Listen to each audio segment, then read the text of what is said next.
ओम अज्ञानतिमिरान्धस्य ज्ञानाञ्जनशलाकया चक्षुरुन्मीलितं येन तस्मै श्रीगुरवे नमः। ओम विष्णुपदाय कृष्णपृष्ठाय भूतले श्रीमते जयपताकास्वामिनिति नामिने नमो आचार्यपदाय विद्याकृतपदायिने गौरकथा दामोदाय नवरग्रामतारिणे नमो ओम विष्णुपदाय कृष्णपृष्ठाय भूतले श्रीमते भक्तिवेदान्त स्वामिनिति नामिने नमस्ते सरस्वती देवे गौरवाणी प्रचारिणे निर्विशेष शून्यवादी पाश्चात्य देशकारिणे गुरुवे गौरचन्द्राय राधिकाय तदालये कृष्णाय कृष्णभक्ताय तद्भक्ताय नमः।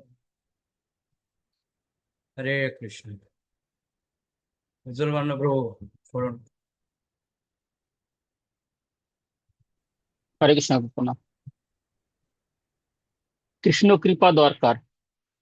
ব্রহ্মা কৃষ্ণের সঙ্গী বালকদের ও গোবৎসদের লুকিয়ে রেখে এসে দেখলেন কৃষ্ণের সঙ্গে আগের মতোই আবার সেই সব বালকেরা ও গোবৎসরা। ব্রহ্মা চিন্তা করেছিলেন ব্যাপারটা কি হলো, যাদের লুকিয়ে রাখলেন তারাই বা কে? এই সমস্ত এই যে সমস্ত গোপবালকরা কৃষ্ণের সঙ্গে আছে, এরাই বা কে? কেননা কৃষ্ণই সমস্ত গোপবালক ও গোবৎসদের রূপ ধারণ করে নিজেকে বিস্তার করেছিলেন। তাই কৃষ্ণ যখন বিষ্ণু রূপে প্রকাশিত হয়েছেন, প্রতিটি গোপবালক তখন চতুর্ভুজ রূপ ধারণ করেছে। তাদের হাতে বলয়, কর্ণে কুণ্ডল, চরণে নূপুর, এইরকম বক্ষে শ্রীবৎস চিহ্ন ধারণ করেছেন। সেই সমস্ত গোপবালকেরা গোপালক প্রভুপাদ বলেছেন যে সারূপ্য মুক্তি লাভ করলে এই রকম রূপ লাভ করা যায়। কৌস্তুভমণি ও শ্রীবৎস চিহ্ন কেবল কৃষ্ণের বক্ষে থাকে। যখন বিদেশিরা ভারতে আসে তখন ওরা বলে সব ভারতীয় গুলো দেখতে একরকম, আবার ভারতীয়রা অনেক সময় বলে যে সব বিদেশিরাই দেখতে একরকম। বৈকুণ্ঠে গেলে দেখা যাবে যে দেখতে সবাই একরকম, সবারই চতুর্ভুজ, মস্তকে মুকুট আছে, চরণে নূপুর আছে, যেন বিষ্ণুতে ভর্তি শহর। তখন কি করে চিনে নেবেন যে কে প্রকৃত বিষ্ণু? তখন খুঁজতে হবে যে শ্রীবৎস আর কৌস্তুভমণি কার বক্ষে আছে, আর তা না হলে প্রত্যেকেই দেখতে একরকম। অবশ্য পরিচয় হলে পরে বিশেষ বিশেষ সম্পর্ক হয়, তখন বোঝা যায়, কিন্তু সাধারণভাবে ওরা সবাই একরকম। ব্রহ্মা এবারে বিভ্রান্ত, বিপদে পড়েছেন। বালকগুলি কে? বিষ্ণুরূপ ধারণ করছে শত শত বালক, এরাই বা কে? কি করে হলো? ঐশ্বর্য মণ্ডিত তাদের গা থেকে ব্রহ্মজ্যোতি বেরোচ্ছে। ব্রহ্মা তখন বিহ্বল হয়ে পড়েছেন কৃষ্ণের দ্বারা। ব্রহ্মা সাধারণত এরকম আশা করছিলেন না। যখন কেউ সাযুজ্য মুক্তি লাভ করে, এক রকমের মুক্তি, যদিও ভক্তরা এই রকম মুক্তি আকাঙ্ক্ষা করে না, সেখানে কোনো সেবা নেই। 5 প্রকারের মুক্তি আছে। সময় সময় ভক্তরা এই ধরনের মুক্তি গ্রহণ করে যদি এখানে ভগবত সেবায় যুক্ত থাকে। সাযুজ্য মানে হচ্ছে ভগবানের অঙ্গজ্যোতিতে মিশে যাওয়া। সারূপ্য মানে হচ্ছে ভগবানের যেমন রূপ সেই রকম রূপ আপনি প্রাপ্ত হবেন। সালোক্য মানে হচ্ছে একই লোকে বাস করা, ভগবান যেখানে বাস করেন আপনিও সেখানে থাকবেন। সামীপ্য মানে ভগবানের কাছাকাছি থাকবেন। শাস্ত্রী মানে হচ্ছে ভগবানের মতোই ঐশ্বর্যশীল থাকবেন। এগুলো হচ্ছে বিভিন্ন প্রকার মুক্তি। যারা বৈকুণ্ঠে বাস করেন তারা সাধারণত চতুর্বিধ মুক্তি লাভ করে থাকেন, সেটা স্বাভাবিক। সারূপ্য মানে হচ্ছে এই রকম রূপ হতে হবে তাদের, বিষ্ণুর মতো দেখতে হবে। চিন্ময় জগতের দিব্য ঐশ্বর্য দ্বারা মণ্ডিত তাদের নিজস্ব বিমান আছে। তারা এক জায়গা থেকে আরেক জায়গায় পুষ্প বিমানে করে অনায়াসে যেতে পারেন, জেট ফেট লাগে না। আমাদের এখানে কারিগরি বিদ্যা এত উন্নত হয়নি। চিন্ময় জগতে এগুলো হচ্ছে চিন্ময় ঐশ্বর্য। লোকেরা অবশ্য ইচ্ছে করে যে রকম চিন্ময় জগতে সুবিধা আছে সেই সুবিধাগুলি যদি এখানে করা যেত বিভিন্ন যন্ত্রপাতির মাধ্যমে। ব্রহ্মা নিজেকে একটু বড় বলে মনে করতেন। এই গোপবালক ও গোবৎসগুলি যে অসাধারণ হবে তা তিনি ভাবতে পারেননি। কৃষ্ণের থেকে তার কিছু শিক্ষা হলো। কৃষ্ণ কৃপালু। সমস্ত গোপবালকেরা চুরি হওয়া সত্ত্বেও কৃষ্ণ রাগ করেননি। কৃষ্ণ রাগ করতে পারতেন, বদলা নিতে পারতেন। তা না করে ব্রহ্মাকে আশীর্বাদ করছেন, তাকে শিক্ষা দিচ্ছেন। কেউ যদি এসে আপনার ছেলে বা মেয়েকে চুরি করে নিয়ে যায়, তাহলে আপনি সেই লোকটিকে দেখে কি রকম করতেন? প্রচন্ড বিক্ষুব্ধ ও ক্রোধান্বিত হতেন। সেরকম হতে পারত কৃষ্ণের, কিন্তু কৃষ্ণ সব ব্যাপারেই সংযত। এই সমস্ত ঘটার পরে ব্রহ্মা তখন অত্যন্ত বিনীত হয়ে পড়েছেন। তিনি কৃষ্ণের চরণে 4টি মস্তক দিয়ে প্রণাম জানিয়েছেন। তারপর ব্রহ্মা নবদ্বীপে এসেছিলেন। নবদ্বীপ হচ্ছে একটা মস্ত বড় পদ্মের মতো। মাঝখানে যেন পদ্মের একটা কর্ণিকা আছে। ওখানে বসে তিনি ধ্যান করতে শুরু করলেন। তিনি শ্রী চৈতন্য মহাপ্রভুর নাম জপ করতে লাগলেন, গৌরাঙ্গ গৌরাঙ্গ গৌরাঙ্গ। তখন শ্রী চৈতন্য মহাপ্রভু ব্রহ্মার কাছে এসেছেন। ব্রহ্মা আনন্দে আত্মহারা হয়ে গেছেন, লাফিয়ে উঠেছেন, উঠে প্রার্থনা করতে শুরু করবেন, কিন্তু তার বাক রুদ্ধ হয়ে গেছে। তিনি বিহ্বল চিত্তে তখন গৌরাঙ্গকে সাষ্টাঙ্গে প্রণাম জানিয়েছেন। তারপর শ্রী চৈতন্য মহাপ্রভু তাকে বললেন, তুমি কেন ডেকেছো? কি চাও? কি আশীর্বাদ চাইছো? ভগবান তখন ভক্তের কাছে আসেন। ভগবান যখন ভক্তের কাছে আসেন, তার নিয়ম হচ্ছে যে তিনি আশীর্বাদ করবেন। যখন এক সময় লোকেরা পরীক্ষিত মহারাজের বাবার প্রশংসা করেছিল, তখন তাদেরকে পরীক্ষিত মহারাজ সোনার উপহার দিয়েছিলেন। সেরকম ভগবান যখন আসেন, তখন জিজ্ঞাসা করবেন যে কি চাও? আশীর্বাদ গ্রহণ করো। ভক্তকে কিছু দেওয়া হয়। ব্রহ্মজ্যোতিতে বিলীন হয়ে যেতে পারো, ভগবানের সঙ্গে এক হয়ে যেতে পারো, ভগবানের দিব্য জ্যোতিতে বিলীন হয়ে যেতে পারো। ব্রহ্মজ্যোতিতে বিলীন হয়ে যেতে ভক্তরা চান না। হে কৃষ্ণ, আমি তা চাই না। আমি তোমার সেবা করতে চাই। কৃষ্ণ আপনাকে কিছু দিতে চান আর আপনি চাইছেন না। হয়তো ভগবত ধামে যাওয়ার জন্য টিকিট দিয়ে যেতে পারেন। সময় সময় কৃষ্ণ পরীক্ষা করতে চান। কি চান আপনি? কলা বেচা শ্রীধরকে তিনি অনেক কিছু দিতে চেয়েছিলেন। রাজা হবে, অলৌকিক শক্তি, আরো কিছু দিতে চেয়েছিলেন। ভগবান হয়তো বলতে পারেন, তুমি কি অলৌকিক শক্তি পেতে চাও? তাহলে ভালোই হয়। তাহলে আর আমাকে আকাশে ভ্রমণ করার জন্য টিকিট লাগবে না। কিন্তু সাবধান হতে হবে। ব্রহ্মাকে ভগবান জিজ্ঞাসা করলেন যে কি আশীর্বাদ চাইছো? ব্রহ্মা জানতেন না যে কি চাইবেন। তিনি বললেন যে আমার অর্ধেক জীবন তো অতিবাহিত হয়ে গেছে, আমার জীবনের দ্বিতীয় ভাগটা আছে। 50 বছর পার হয়ে গেছে আমার জীবনের। মানুষ 40-45 বছর পার হলে চিন্তা করে যে কি করবেন, কি করলাম জীবনে। ব্রহ্মা বলছেন 50 বছর হয়ে গেল, তবুও আপনার কাছে অপরাধ করছি। গরু বাছুর চুরি করলাম, গোপবালক চুরি করলাম, কত অপরাধ করলাম। আমি আশীর্বাদ চাই, যাতে করে আমি আপনার প্রতি শুদ্ধ ভক্তি লাভ করতে পারি, যাতে করে আমি আর কখনো অপরাধ না করি, বিনীত হই, যাতে সর্বদা আপনার সঙ্গ লাভ করতে পারি। যখন আপনি কলিযুগে পৃথিবীতে আসবেন, তখন আপনার সঙ্গ পেতে চাই। তখন মহাপ্রভু বললেন, তথাস্তু, তাই হোক। যা তুমি চাইছো তাই হবে। বিনীত হওয়ার জন্য তুমি জন্মগ্রহণ করবে মুসলমান পরিবারে, কিন্তু তুমি প্রতিদিন 3 লক্ষ হরিনাম করবে। তখন তোমার নাম হবে নামাচার্য, হরিনামের গুরু। তুমি আমার পার্ষদ হবে, তুমি আমার আগে আসবে, তুমি আমার সঙ্গে থাকবে। তোমাকে লোকে বলবে হরিদাস। তুমি সত্য লোকে ফিরে যাওয়ার জন্য তৈরি হও। আমি 5,000 বছর পর পুনরায় আসছি। ব্রহ্মার হিসেবে বেশি দিন নয়, ইতিমধ্যেই 5,000 বছর পার হয়ে গিয়েছিল। ব্রহ্মার বেশি সময় ছিল না। সবাইকে যে বলে আসবেন তারও সময় নেই। যদিও হয়তো ব্রহ্মালোকে হিসাবে সামান্য কয়েক বছর, আমাদের হিসাবে যে 70-80 বছর সময়, ব্রহ্মার হিসাবে তা কয়েক মুহূর্ত। হরিদাস ঠাকুর পৃথিবীতে কত বছর ছিলেন? 80 বছর মাত্র। শ্রী চৈতন্য মহাপ্রভু ছিলেন 48 বছর এই পৃথিবীতে, আর হরিদাস ঠাকুর ছিলেন তখন মধ্যবয়সী। হরিদাস ঠাকুর ভাবলেন যে শ্রী চৈতন্য মহাপ্রভু যখন চলে যাবেন, তখন তিনি যেন এই পৃথিবীতে না থাকেন। তাই তিনি শ্রী চৈতন্য মহাপ্রভুর কাছে প্রার্থনা করলেন। মহাপ্রভুর অপ্রকটের কিছুদিন আগে তিনি অপ্রকট হন। ওকে এই ওকে। হরে কৃষ্ণ। সুন্দর সুন্দর পয়েন্ট যে মহাপ্রভুর আরাধনা করেছেন। এই যে সুন্দর সুন্দর পয়েন্টগুলি আমরা পাচ্ছি, এগুলি নোট করে রাখবেন, ভবিষ্যৎ কাজে আসবে। হরিদাস ঠাকুর এই পৃথিবীতে যে কত বছর ছিলেন? মাত্র 80 বছর। এগুলি পয়েন্ট আউট করে রাখবেন। Okay. এই ব্রহ্ম বিমোহন লীলার সঙ্গে চৈতন্য লীলার একটি ঘনিষ্ঠ সম্পর্ক আছে। কৃষ্ণ লীলা এবং চৈতন্য লীলার সঙ্গে যথেষ্ট সাদৃশ্য আছে।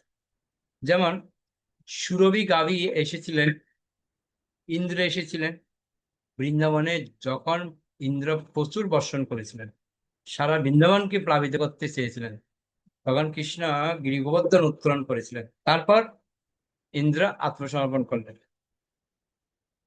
তারপরে স্বর্গে সুরভি গাভী সুরভি কুঞ্জে এসেছিলেন। সুরভি কুঞ্জ হচ্ছে সরস্বতী জলঙ্গি নদীর ওপারে। ওখানে গিয়ে তাকে দর্শন করতে পারেন যদি আপনার দিব্য দৃষ্টি থাকে। বুঝতে পারলেন কি বলছেন? যে ইন্দ্রদেব কৃষ্ণ লীলায় এসেছিলেন, আবার মহাপ্রভু লীলায় তিনি এসেছেন সুরভি কুঞ্জে, আমাদের জলঙ্গি নদীর ওপারে। বলছে যে দিব্য দৃষ্টি থাকে এখনো আপনি দর্শন করতে পারেন। তিনি নিজেকে প্রকাশ করতে পারেন, কিন্তু সবার কাছে প্রকাশ হন না। খুব ভাগ্যবান না হলে দর্শন করা যায় না। সুরভি গাভী সাধারণত আমাদের এই মর্ত্যজীবের দৃষ্টিগোচর হন। মার্কণ্ডেয় ঋষি এখানে এসেছিলেন। ছিল ভক্তিনাথ ঠাকুর তার উপস্থিতি সম্বন্ধে খুব সচেতন ছিলেন। এইভাবেই ঘনিষ্ঠ সম্পর্ক আছে। বৃন্দাবনের যে দ্বাদশ বন, সেগুলি মায়াপুরে আছে। নবদ্বীপ মন্ডল পরিক্রমায় গেলে আমরা দেখি বেল পুকুর হচ্ছে বেলবন। দীনবন্ধু প্রভু আমাদের পরিক্রমায় নিয়ে গিয়েছিলেন দ্বাদশ কানন ভ্রমণ করতে। তো দীনবন্ধু প্রভু হচ্ছে আমাদের বৃন্দাবনের একজন ভক্তের নাম, যিনি পরিক্রমা করান। তো গুরু মহারাজ বলছেন ওনার কথা। দীনবন্ধু প্রভু আমাদের পরিক্রমায় নিয়ে গিয়েছিলেন দ্বাদশ কানন ভ্রমণ করতে। প্রায়গুলি ভ্রমণ করেছি, অনেকগুলি করা হয়নি। ওই বনগুলি এখানেও রয়েছে। বৃন্দাবনের সেই রাধাকুণ্ড, ঋতুদ্বীপের রাধুপুরে রাধাকুণ্ড, শ্যামকুণ্ড আছে। গোবর্ধন কোলদ্বীপে থাকার কথা।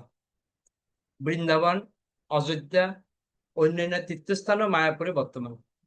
বৈকুণ্ঠ আছে, সমস্ত নারায়ণরা বৈকুণ্ঠে থাকেন।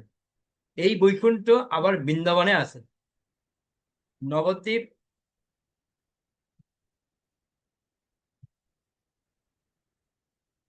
ধামে একটি স্থান আছে বৈকুণ্ঠপুর নাম, আমরা পরিক্রমার মধ্যে দেখতে পাই বৈকুণ্ঠপুর। আমাদের লুপ্ত তীর্থের মধ্যে এটা একটি। বদ্রুম দ্বীপে কোথায় কি আছে আমরা যথাযথ জানি না, ভালোভাবে খোঁজ নিতে হবে। শ্রী চৈতন্য মহাপ্রভু বৃন্দাবনে গিয়েছিলেন, দেখেছিলেন একটি ডোবা। তখন শ্রী চৈতন্য মহাপ্রভু বললেন এটা হচ্ছে রাধাকুণ্ড। তারপর এটা খনন করা হলো, স্বর গোস্বামীরা খনন করেছিলেন। এরকম মহাপ্রভু রাধা মাধব যদি আরো প্রকাশ করেন নবদ্বীপের বিভিন্ন স্থানে কোন কোন জায়গায় কি আছে। নবদ্বীপ ধাম, বৃন্দাবন ধাম সবই এখানে আছে।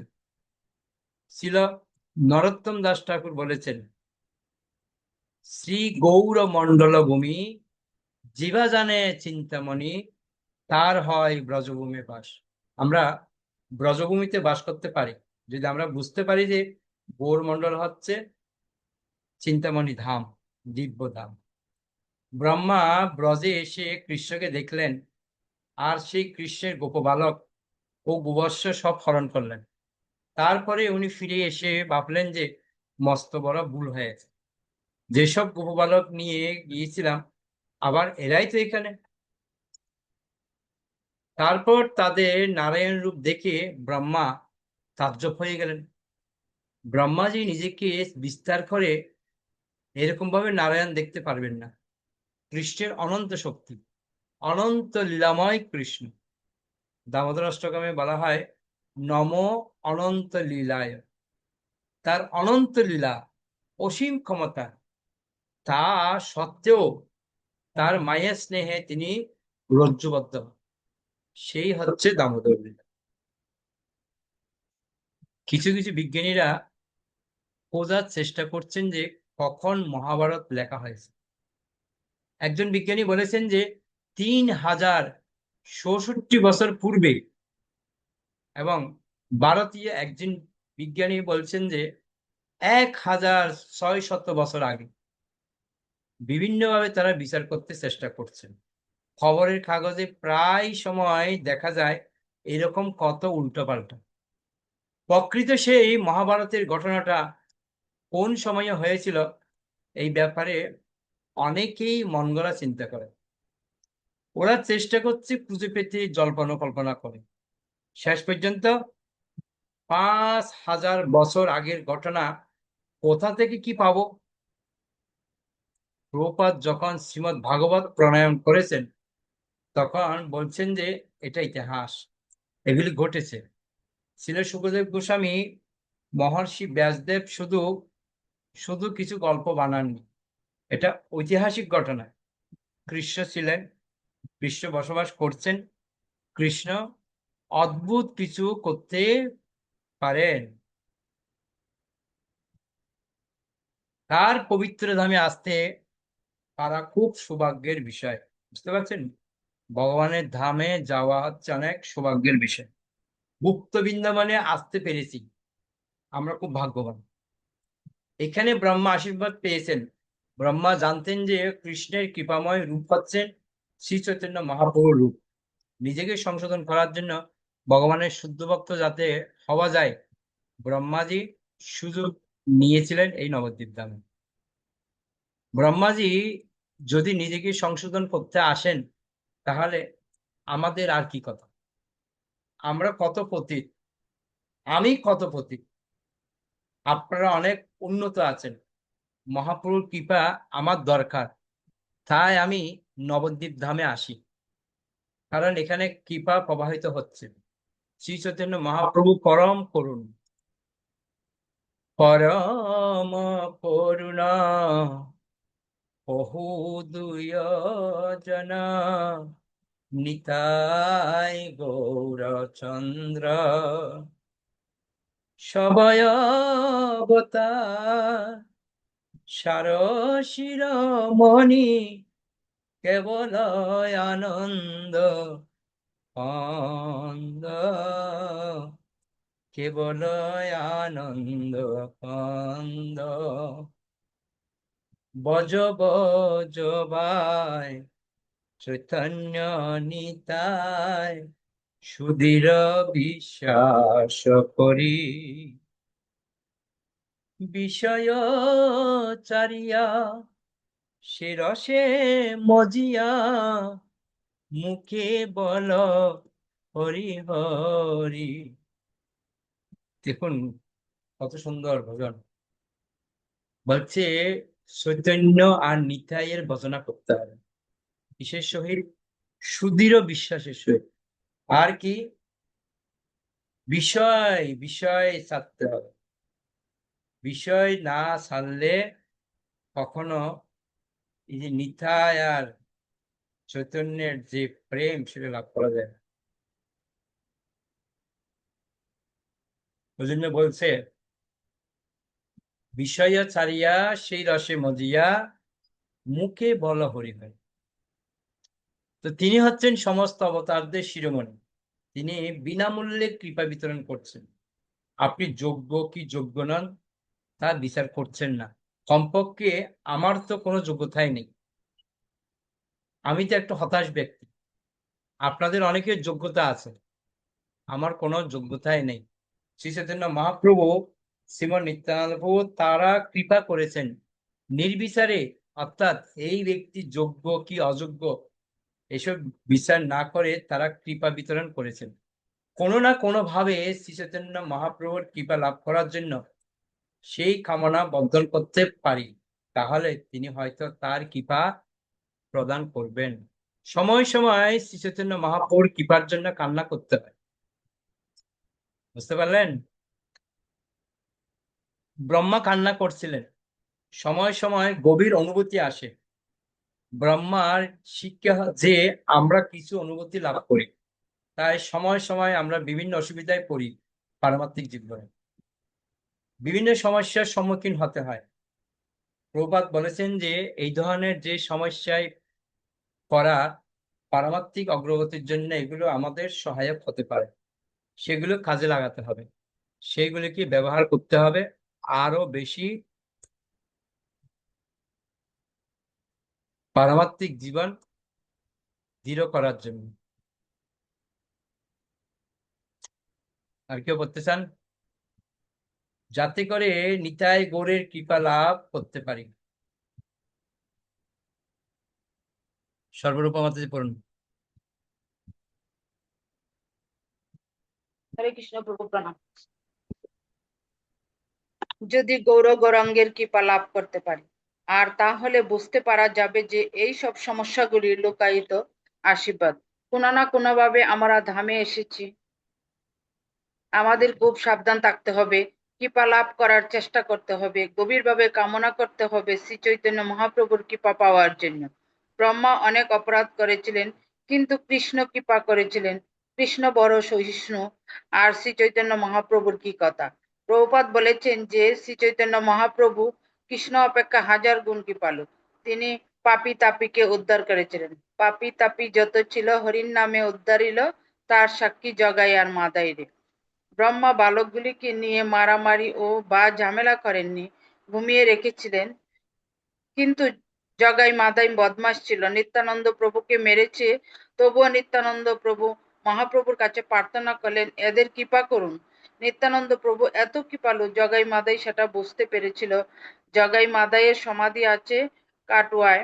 কাটুয়া গেলে দেখা যায় সেখানে, যেখানে শ্রী চৈতন্য মহাপ্রভু সন্ন্যাস গ্রহণ করেছিলেন, সেখান থেকে নিকটে রয়েছে জাচি গ্রাম, শ্রীনিবাস আচার্যের স্থান।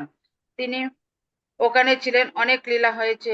নরোত্তম দাস ঠাকুর রামচন্দ্র কবিরাজকে নিয়ে এখান থেকে 10 কিলোমিটার দূরে শ্রীখণ্ডে বাস করতেন। নরহরি সরকার ঠাকুর, মুকুন্দ দাস, চিরঞ্জীব পুরন্দর ঠাকুর আরো অনেক কে বাস করতেন। কাটুয়াতেই রয়েছে জগাই মাদাইয়ের সমাধি। নবদ্বীপে কিছু শত্রুতা হয়েছিল বোধ হয়, তাই তারা কাটুয়ায় গিয়েছিলেন। ওখানে মাদাই ঘাট করা হয়েছে। এত প্রেমানন্দে জগাই মাদাই হরিনাম জপ করতেন যে স্বতঃস্ফূর্ত ভাবে তারা নাচতে শুরু করতেন। চোখ দিয়ে অশ্রু গড়িয়ে পড়তো। স্বতঃস্ফূর্ত প্রেমে তারা মগ্ন ছিলেন শ্রী চৈতন্য মহাপ্রভুর কৃপায়। প্রতিদিন গঙ্গায় যেতেন স্নান করতে, পরমানন্দে নৃত্য করতেন। যদিও তারা ছিলেন সবচাইতে বড় দস্যু, সারা নবদ্বীপ ধামে শ্রী চৈতন্য মহাপ্রভুর এইভাবে কৃপা বিতরণ করছেন।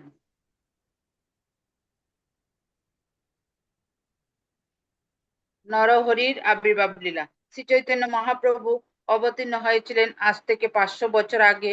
মহাপ্রভুর আবির্ভাবের 13 মাস আগে মাঘ মাসে মহাপ্রভুর মা বাবা শচী দেবী ও জগন্নাথ মিশ্র দেখলেন শ্রী অনন্তদেব তাদের ঘরের ভেতর বিরাজ করছেন। তার হাজার হাজার মুখে দিব্য বেদস্তুতি প্রকাশ করছেন। তিনি হাজার মুখে একই সঙ্গে সমস্ত বেদ মন্ত্র পাঠ করেছিলেন। ভগবান এখানে অবতীর্ণ হবেন, এই জন্য অনন্তদেব সেই স্থান এভাবে পবিত্র করতে লাগলেন। ভগবান যখন অবতীর্ণ হলেন তখন তিনিও উপস্থিত ছিলেন। জগন্নাথ মিশ্রের শরীর জ্যোতির্ময় হয়েছিল, সেই জ্যোতিতে ঘর দুয়ার ভরে গেল।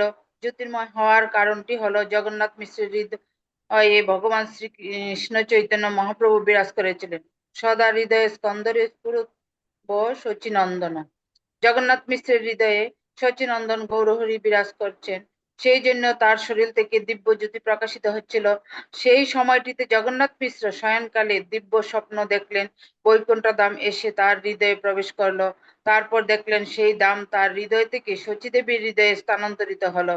বেদশাস্ত্রে বলে তম রজ ও সত্যগুণের ঊর্ধ্বে সত্য শুদ্ধ সত্য স্তর, যে ব্যক্তি এই স্তরে উন্নীত হয়েছেন তাকে বলা হয় বসুদেব।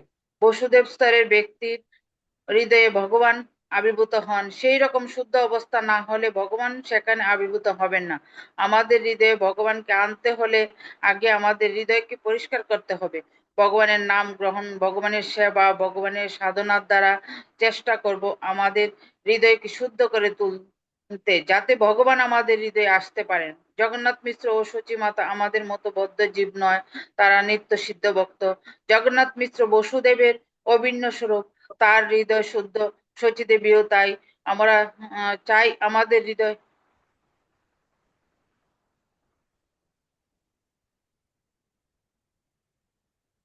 আমরা চাই আমাদের হৃদয়ে ভগবান অধিষ্ঠিত হন, তাই আমাদের চেতনা শুদ্ধ করতে হবে।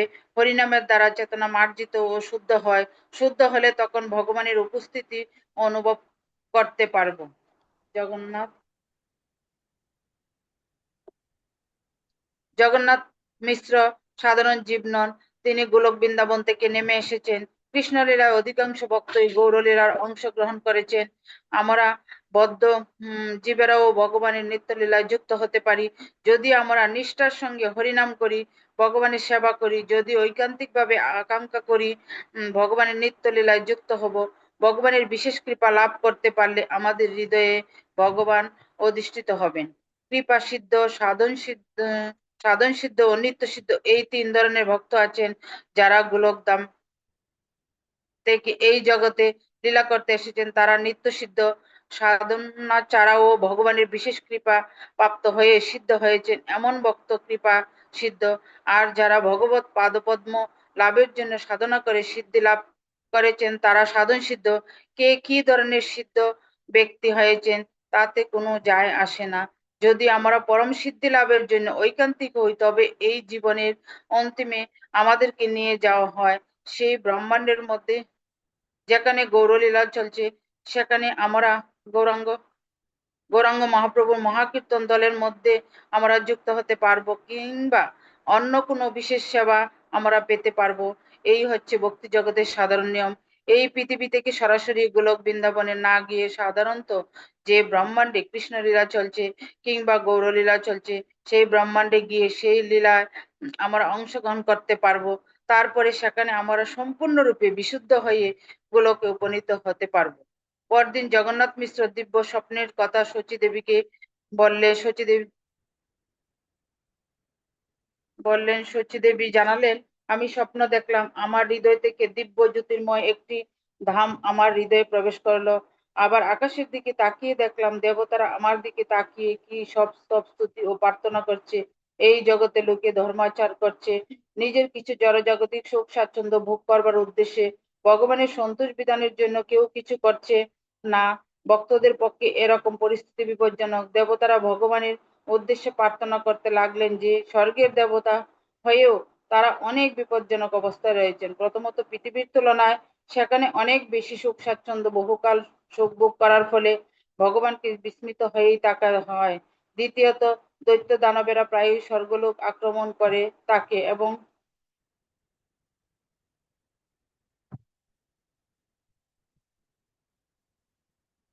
দেবতাদের উৎপীড়ন করতে থাকে।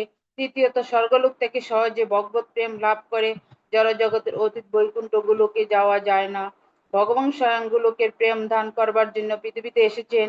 সেই প্রেম পৃথিবীর অধিবাসীরা লাভ করতে পারবে, স্বর্গের দেবতারা হয়ে লাভ কি? তাই প্রেম থেকে যাতে বঞ্চিত না হওয়া যায়, সেই জন্য দেবতারা ও মহাপ্রভুর অবতরণ কালে পৃথিবীতে মনুষ্য গৃহে জন্মগ্রহণ করবার বাসনা করলেন। শ্রী ওকে ওকে চৈতন্য ওকে ওকে ওকে মহাপ্রভু ওকে হরে কৃষ্ণ বলুন। খুব সুন্দর পয়েন্ট, যে মহাপ্রভুর অবতরণের আগে যে কিরকম যে সচিমাতা এবং আমাদের কার গর্ভের মধ্যে ভগবান আসেন, এটা খুব সুন্দর পয়েন্ট। কার গর্ভে বললেন? যে বাসুদেব স্তর, তো বসুদেব স্তর লাভ করতে হবে আমার, অর্থাৎ শুদ্ধ সত্য স্তরে এই ত্রিগুণের ঊর্ধ্বে আমাদেরকে উঠতে হবে, তাহলেই ভগবান আমাদের হৃদয়ে অবস্থান করবেন। ওকে, কার কি পয়েন্ট ভালো লাগলো শুনি একটু।